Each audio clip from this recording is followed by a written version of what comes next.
তোমাদের সঙ্গে একটা সুন্দর রেসিপি শেয়ার করতে চলেছি।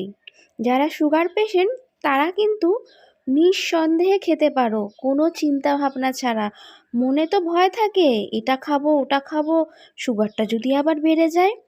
এতে সুগার কমবে বই বাড়বে না, উল্টে তোমার মুখের স্বাদটাও বজায় থাকবে, মানে রুচি ফিরবে আর কি। দেখবে সুগার পেশেন্টদের কিন্তু একঘেয়ে খাবার খেতে খেতে একদমই মানে খাওয়ার ইচ্ছাটাই চলে যায়। চলো রেসিপিটা শুরু করি।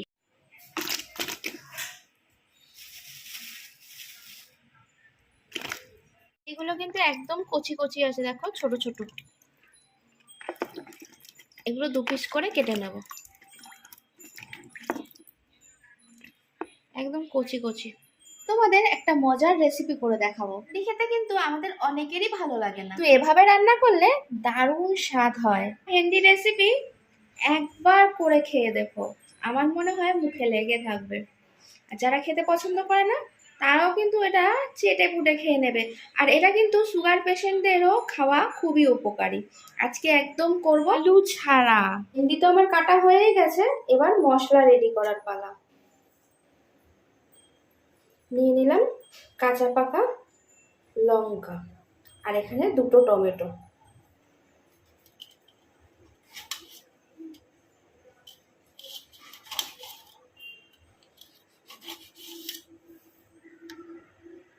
এর মধ্যে নিয়ে নিলাম দেশি রসুন।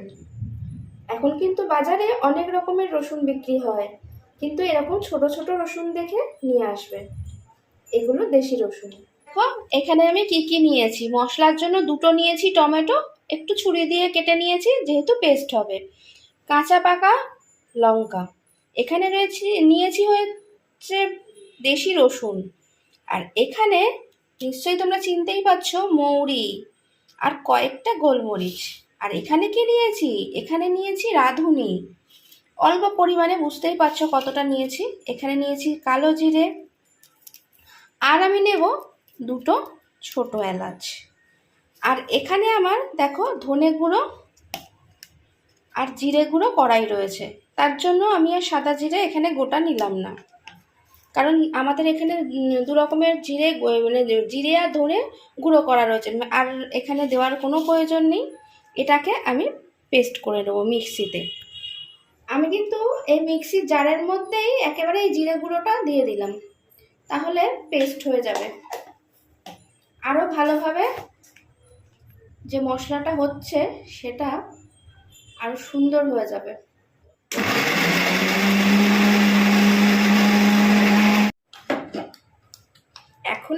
এখনই কিন্তু মশলা থেকে খুব সুন্দর একটা গন্ধ বেরোচ্ছে। তো চলো রান্নাটা শুরু করে দেওয়া যাক। কড়াই বসিয়ে দিলাম,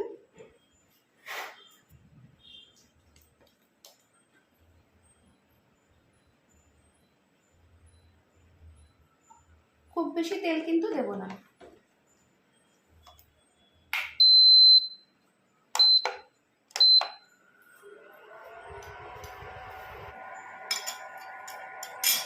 তেল দেখো গরম হয়ে গেছে কড়াইতে। এবার আমি এর মধ্যে কিন্তু ফোড়নে দেবো রাঁধুনি, তারপরেই আমি দিয়ে দেবো মশলাটা।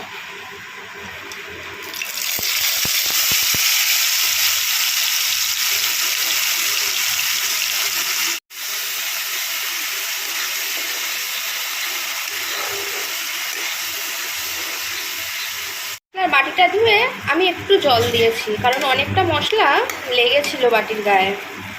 এবারে আমি দিয়ে দিচ্ছি হলুদ গুঁড়ো,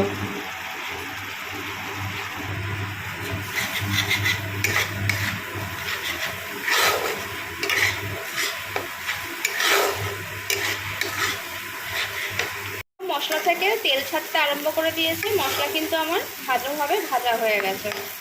এবার আমি এর মধ্যে ঢেঁড়সগুলো দিয়ে দেবো। দেখো ভেন্ডির সাথে মশলাটা কিন্তু খুব ভালোভাবে মিশিয়ে নিয়েছি। এবার এর মধ্যে দেব আমি স্বাদ মতো নুন, লবণ যেহেতু এখনো পর্যন্ত আমি দিইনি।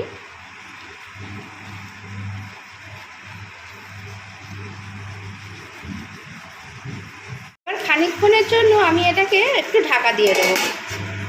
শেষে আমি নিয়ে নিয়েছি, দেখো এই মিক্সির জারটার মধ্যেই অল্প পরিমাণে দই, টক দই। এটাকে আমি ফেটিয়ে নেব যাতে কোনো লামস না থাকে। দেখো মশলা দিয়ে কিন্তু একদম কষানোটা খুব ভালোভাবে হয়ে গেছে।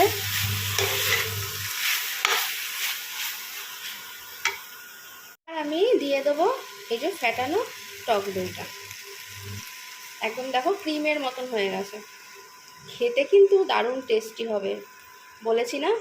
যারা খেতে ভেন্ডি পছন্দ করে না তারাও চেটে পুটে খেয়ে নেবে।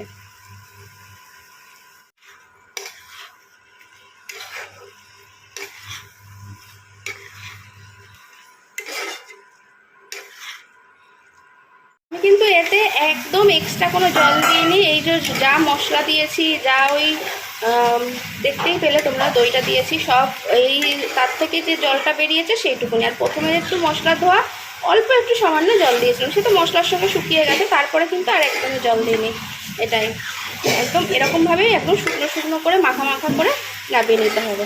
তাহলেই আমাদের খুব সুন্দর একটা রুটি পরোটার সঙ্গে খাওয়ার জন্য, গরম ভাতেও খুব ভালো লাগবে মশলাদার ভেন্ডি। হচ্ছে দারুণ মিষ্টি। আর এই দেখো আমার কিন্তু ভেন্ডিটা একদম শুকনো শুকনো হয়ে গেছে, মশলা ভেন্ডি একদম রেডি হয়ে গেছে।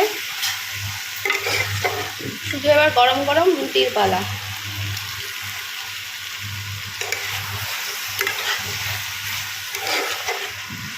আমি এই পর্যায়ে নামিয়ে দেবো। কেমন দেখতে হয়েছে কমেন্ট করো। রুটির সাথে জাস্ট ফাটাফাটি মশলা ভেন্ডি।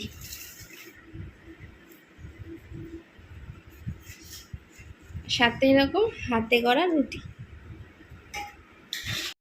এই রেসিপিটা যদি তোমাদের ভালো লাগে তাহলে একটু শেয়ার করে দিও, আর সাবস্ক্রাইব করতে অবশ্যই ভুলো না যেন। অসাধারণ, দারুণ টেস্টি হয়েছে। এটা কিন্তু একদম সুগার পেশেন্টের জন্য পারফেক্ট। আলু ছাড়া সবজি, আর খেতেও দারুণ টেস্টি। সুগার পেশেন্ট বলে কি আর মুখে স্বাদ নেই বলো তো? একটু এরকম ধরনের করে খেলে ভালো লাগে।